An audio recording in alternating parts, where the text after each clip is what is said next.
Hey guys, this is a raisin.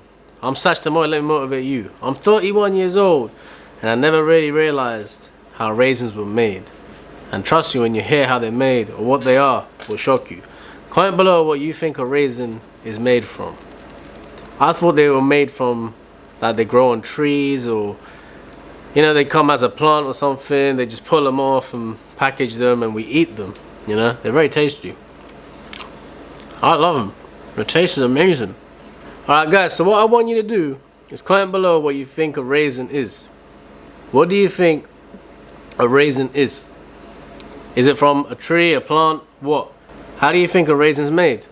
Comment below and then I'll give you the answer in 10 seconds. 10, 9, 8, 7, 6, 5, 4, 3, 2, 1. It's actually a dried grape. So that's all a raisin is.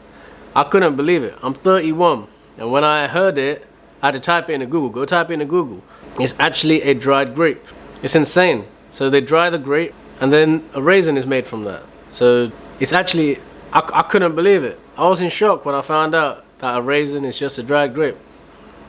They're so tasty. I love them. But yeah, I'm such a motivate you. Like, share, subscribe, comment below. I hope you learned something new today. Over and out.